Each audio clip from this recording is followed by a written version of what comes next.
Ça c'est la fiche d'inspection sur la validation des termes de référence. Mais pour le moment, on ne va pas aller directement sur cette fiche-là. On va utiliser cette fiche. C'est-à-dire que lorsque le bureau d'études nous a soumis un rapport d'évaluation environnementale stratégique, le comité l'a validé. Maintenant, la première phase, parce que dans ce rapport-là, il y a ce que l'on appelle... ça va aboutir à un plan cadre de gestion environnementale et sociale. Parce que c'est quelque chose de très général. On ne sait pas exactement ce qui se passe. Maintenant, une fois qu'on a identifié le site, il faut donc aller vers ce que l'on appelle le screening ou tri préliminaire. C'est-à-dire la première phase de mise en œuvre de ce rapport d'évaluation environnementale stratégique sur le plan environnemental, c'est ça. Parce que là, maintenant, on connaît exactement où se trouve le site et on est sur ce site-là. C'est ce travail-là que l'on va faire. Et c'est ce travail-là que le bureau d'études aussi a fait. C'est-à-dire identifier tout ce qui peut lui permettre d'avoir des informations sur le plan environnemental, social, c'est-à-dire les ressources naturelles et tout ce qu'il y a à l'intérieur. Parce que si on ne le connaît pas, s'il ne prend pas en compte cela, il risque donc d'induire donc en erreur ou bien de ne pas prendre certaines mesures d'atténuation des impacts au niveau donc de la population. Bon, on ne va pas aller faire tout bon, quand vous regardez cette fiche-là, donc c'est un formulaire qui est conçu pour la sélection des projets, micro-projets dans la région. Bon, bref. C'est-à-dire qu'ici, vous avez donc intitulé du projet ou micro-projet. Ici, par exemple, ce sera le projet de construction de l'université du Sine Saloum.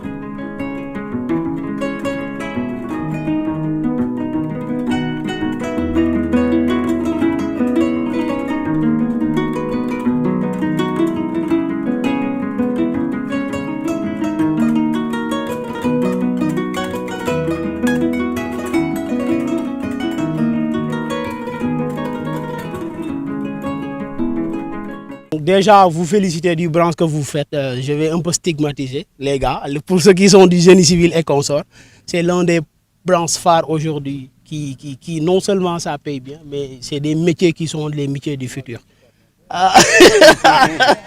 Vous travaillez pour l'État? Non, pour l'État, on verra.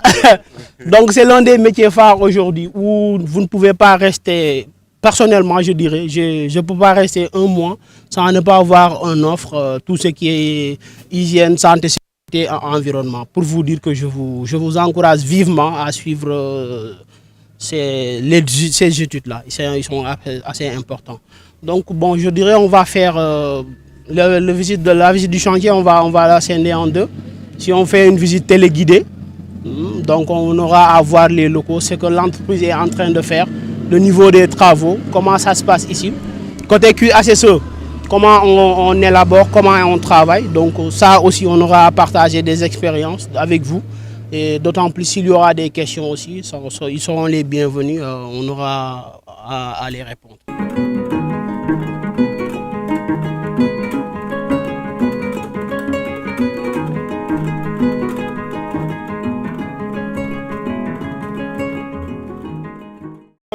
Au niveau de notre zone de stockage des matériaux, on appelle ça basalte, c'est des basaltes. Si vous voyez, il y a différents tas de gravier avec différents diamètres. Ok. Bon, comme vous le voyez, ça, c'est notre centrale à béton. Ouais, qu'on essaie de vous expliquer ça. C'est ça, c'est ici qu'on produit notre béton et l'amener dans le site pour les coulages et autres choses. Voilà. Juste rajouter, elle est hyper importante ce qu'il est en train de dire parce que ça va permettre non seulement le temps des travaux, mais surtout nous qui s'occupons de la partie environnement. N'oubliez pas qu'on a aussi un droit de regard sur ça. C'est par rapport à quoi? C'est par rapport à la pollution de l'air. Parce que parlant de particules, tantôt mon collègue vient en train de me dire que voilà, il y a de la poussière. Parce que ça aussi, il faut tenir en compte en tant qu'environnementaliste. Les particules, en tout cas, la tenir en pollution de l'air, elle est hyper importante. Lorsqu'on parle de centrale, il faudra essayer de voir, de travailler. Parce qu'au préalable, ce qui va se faire, c'est l'analyse des risques. Ça va vous permettre de savoir exactement, selon la fréquence de ces activités-là, la teneur et bien sûr de savoir comment gérer la teneur en termes de pollution de l'air. C'est ici qu'on confectionne les fers afin de les acheminer dans le site. Comme vous le voyez, ça c'est des poteaux, des semelles. C'est à ce niveau qu'on confectionne les fers et après on l'achemine dans les bâtiments. Voilà. D'où l'importance des EPI. Donc en faisant votre analyse de risque, vous allez tenir de ça en compte. Ça aussi, il faut le dire. Parce que, bon, c'est vrai, on est des environnementalistes, comme il l'a dit. Hein. Il faut avoir un droit de regard sur tout ça. Là. Ça vous permet de juger, ça vous permet de dire que l'entreprise, soit il est conforme ou bien il n'est pas conforme. Parce qu'on va vous donner le PGS. Mais si vous n'avez pas un regard assez fin du PGS, vous risquerez de passer à côté de votre évaluation en tant que tel. Donc il faut tenir ça en compte. Il y a des risques qui sont là-bas, qui sont bel et bien, qui existent au niveau des postes de travail. Donc il faudra après essayer d'atténuer. Nous, c'est ce que l'on fait. Il y a les activités, mais après, comment on va faire pour atténuer ces risques-là? Comment on va faire pour à ce qu'il y ait zéro accident? C'est ça l'objectif, même si cela n'existe pas. Mais l'objectif principal, c'est d'aller avec ça. C'est les salles de cours. On a quatre salles de cours, quoi.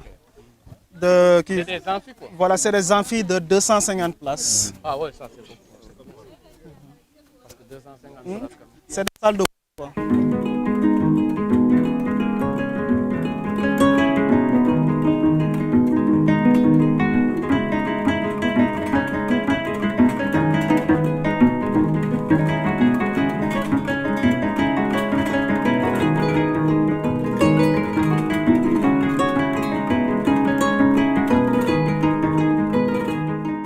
Nous sommes du côté du personnel, donc on est là pour vous accompagner, ne vous inquiétez pas. Bon, on vous encourage aussi à déposer, parce que bon, les stages, les contrats et tout autre, donc c'est sur les dépôts, on va sélectionner les mérites. Donc, mais quand même, mais savez-vous qu'une formation, quand même, ça se termine, ça se concrétise par la pratique.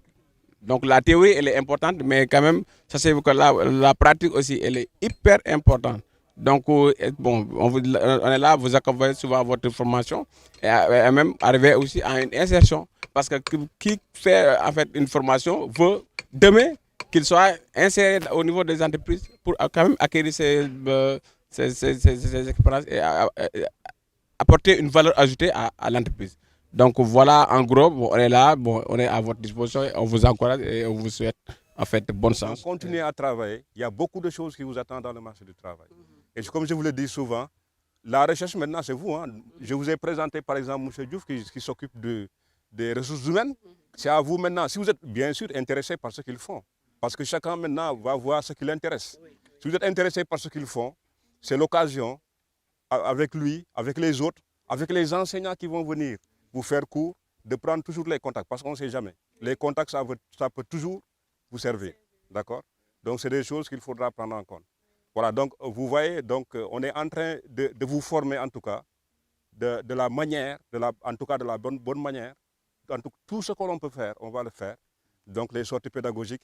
L'année dernière, c'est vrai que vous n'avez pas fait, parce que tout simplement, il y avait la Covid, et donc, il y avait des restrictions au niveau de l'université qui faisaient qu'on ne pouvait pas sortir. Mais cette année, on va quand même faire le maximum On va travailler avec les enseignants avec qui vous travaillez pour essayer de voir quelles sont les niches qu'on peut exploiter pour au moins performer votre formation. On a été accueillis par l'entreprise Senegindia.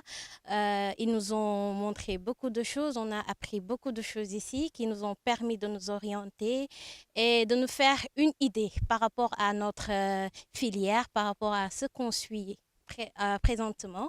Du coup, dans le futur, on se fait maintenant à l'idée de ce qu'on veut faire dans le futur, des différentes orientations qu'on voudrait prendre.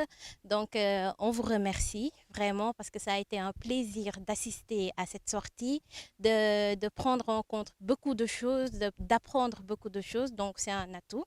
Merci à vous et merci aussi à nos professeurs qui nous ont permis d'assister à ce programme. Présentement, on est venu, on a trouvé l'entreprise Senegindia et qui nous ont montré un peu comment ça se déroule, les études d'impact, l'évaluation environnementale. Voilà, ils nous ont montré le suivi environnemental surtout. Donc, ils nous ont montré les différentes phases de ce suivi et de cette évaluation, les différents impacts environnementaux que cela implique, les mesures prises par les employés et les entreprises aussi.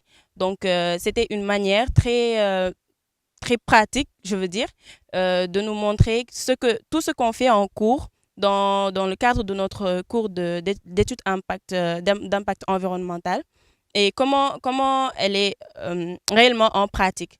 Donc, on a pu faire la corrélation entre théorie et pratique et c'était vraiment très intéressant. Donc, on remercie l'équipe de Senegindia qui est actuellement l'entreprise qui est en train de gérer ce projet et aussi nos professeurs qui nous ont organisé cette